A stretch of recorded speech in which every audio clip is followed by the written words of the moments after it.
ओम नमः शिवाय। आस्तिक कहानियों में आपका स्वागत है। सोमवार व्रत की कथा। किसी नगर में एक धनी व्यापारी रहता था। दूर दूर तक उसका व्यापार फैला हुआ था। नगर के सभी लोग उस व्यापारी का सम्मान करते थे। इतना सब कुछ संपन्न होने के बाद भी वह व्यापारी बहुत दुखी था, क्योंकि उसका कोई पुत्र नहीं था, जिस कारण अपने मृत्यु के पश्चात व्यापार के उत्तराधिकारी की चिंता उसे हमेशा सताती रहती थी। पुत्र प्राप्ति की इच्छा से व्यापारी प्रत्येक सोमवार भगवान शिव की व्रत पूजा किया करता था और शाम के समय शिव मंदिर में जाकर शिव जी के सामने घी का दीपक जलाया करता था। उसकी भक्ति देखकर मां पार्वती प्रसन्न हो गई और भगवान शिव से उस व्यापारी की मनोकामना पूर्ण करने का निवेदन किया। भगवान शिव बोले, इस संसार में सबको उसके कर्म के अनुसार फल की प्राप्ति होती है। जो प्राणी जैसा कर्म करते हैं उन्हें वैसा ही फल प्राप्त होता है। शिवजी द्वारा समझाने के बावजूद मां पार्वती नहीं मानी और उस व्यापारी की मनोकामना पूर्ति हेतु वे शिवजी से बार बार अनुरोध करती रहीं। अंततः माता के आग्रह को देखकर भगवान भोलेनाथ को उस व्यापारी को पुत्र प्राप्ति का वरदान देना पड़ा। वरदान देने के पश्चात भोलेनाथ मां पार्वती से बोले, आपके आग्रह पर मैंने पुत्र प्राप्ति का वरदान तो दे दिया, परंतु इसका पुत्र 16 वर्ष तक की अधिक आयु से जीवित नहीं रहेगा। उसी रात भगवान शिव उस व्यापारी के स्वप्न में आए और उसे पुत्र प्राप्ति का वरदान दिया और उसके पुत्र के 16 वर्ष तक जीवित रहने की भी बात बताई। भगवान के वरदान से व्यापारी को खुशी तो हुई, लेकिन पुत्र की अल्पायु की चिंता ने उस खुशी को नष्ट कर दिया। व्यापारी पहले की तरह सोमवार के दिन भगवान शिव का विधिवत व्रत करता रहा। कुछ महीनों के बाद उसके घर एक सुंदर बालक ने जन्म लिया और घर में खुशियां ही खुशियां भर गई। बहुत धूमधाम से पुत्र का जन्म समारोह मनाया गया, परंतु व्यापारी को पुत्र जन्म की अधिक खुशी न हुई, क्योंकि उसे पुत्र की अल्पायु के रहस्य का पता था। जब पुत्र 12 वर्ष का हुआ तो व्यापारी ने उसे उसके मामा के पास भेज दिया वाराणसी पढ़ने के लिए। लड़का अपने मामा के साथ शिक्षा प्राप्ति हेतु चल दिया। रास्ते में जहाँ भी मामा भांजे विश्राम हेतु रुकते, वहीं यज्ञ करते और ब्राह्मणों को भोजन कराते। लंबी यात्रा के बाद मामा भांजे एक नगर में पहुंचे। उस दिन नगर के राजा की कन्या का विवाह था, जिस कारण पूरे नगर को सजाया गया था। निश्चित समय पर बारात आ गई, लेकिन वर का पिता अपने बेटे की एक आंख से काने होने के कारण बहुत चिंतित था।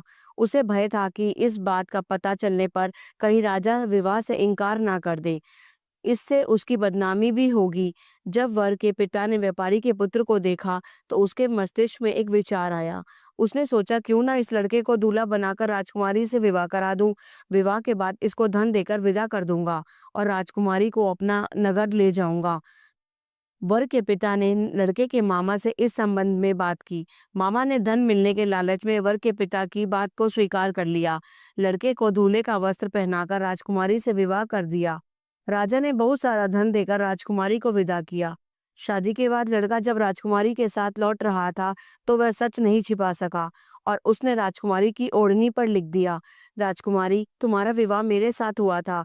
मैं तो वाराणसी पढ़ने के लिए जा रहा हूँ और अब तुम्हें जिस नवयुवक की पत्नी बनना पड़ेगा वह एक आंख से काना है। जब राजकुमारी ने अपनी ओढ़नी पर लिखा हुआ पढ़ा तो उसने काने लड़के के साथ जाने से इनकार कर दिया। राजा को जब यह बात पता लगी तो उसने राजकुमारी को महल में ही रख लिया। उधर लड़का अपने मामा के साथ वाराणसी पहुंच गया और गुरुकुल में पढ़ना शुरू कर दिया। जब उसकी आयु 16 वर्ष की हुई तो उसने यज्ञ किया। यज्ञ की समाप्ति पर ब्राह्मणों को भोजन कराया और खूब अन्न वस्त्र दान किए। रात को वह अपने शयन कक्ष में सो गया। शिव के वरदान के अनुसार शयनावस्था में ही उसके प्राण पखेरु उड़ गए। सूर्योदय पर मामा मृत भांजे को देखकर रोने पीटने लगा और आसपास के लोग भी एकत्र होकर दुख प्रकट करने लगे। लड़के के मामा के रोने विलाप करने के स्वर के समीप से गुजरते हुए भगवान शिव और माता पार्वती ने भी सुने। माता पार्वती ने भगवान से कहा, प्राणनाथ, मुझे इसके रोने के स्वर सहन नहीं हो रहे। आप इस व्यक्ति के कष्ट को अवश्य दूर करें। भगवान शिव ने माता पार्वती के साथ अदृश्य रूप में समीप जाकर देखा तो भोलेनाथ माता पार्वती से बोले, यह तो उसी व्यापारी का पुत्र है जिसे मैंने 16 वर्ष की आयु का वरदान दिया था। इसकी आयु पूरी हो गई है। माँ पार्वती ने फिर भगवान शिव से निवेदन कर उस बालक को जीवन देने का आग्रह किया। माता पार्वती के आग्रह पर भगवान शिव ने उस लड़के को जीवित होने पर वरदान दिया और कुछ ही पल में वह जीवित होकर उठ बैठा। शिक्षा समाप्त करके लड़का मामा के साथ अपने नगर की ओर चल दिया। दोनों चलते हुए उसी नगर में पहुंचे जहां उसका विवाह हुआ था। उस नगर में भी यज्ञ का आयोजन किया। समीप से गुजरते हुए नगर के राजा ने यज्ञ का आयोजन देखा और उसने तुरंत ही लड़के और उसके मामा को पहचान लिया। यज्ञ के समाप्त होने पर राजा मामा और लड़के को महल में ले गया और कुछ दिन में उन्हें महल में रखकर बहुत सा धन, वस्त्र आदि देकर राजकुमारी के साथ विदा कर दिया।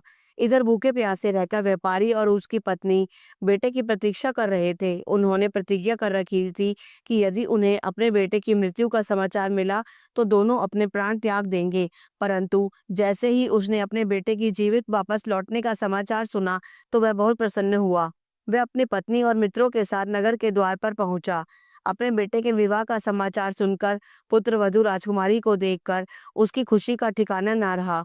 उसी रात भगवान शिव ने व्यापारी के स्वप्न में आकर कहा, हे श्रेष्ठी, मैंने तेरे सोमवार के व्रत करने और व्रत कथा सुनने से प्रसन्न होकर तेरे पुत्र को लंबी आयु प्रदान की है। पुत्र की लंबी आयु जानकर व्यापारी बहुत प्रसन्न हुआ। शिव भक्त होने तथा सोमवार का व्रत करने से व्यापारी की सभी मनोकामनाएं पूर्ण हुई। इसी प्रकार जो भक्त सोमवार को विधिवत व्रत करते हैं और व्रत कथा सुनते हैं, उनकी सभी इच्छाएं पूरी होती हैं।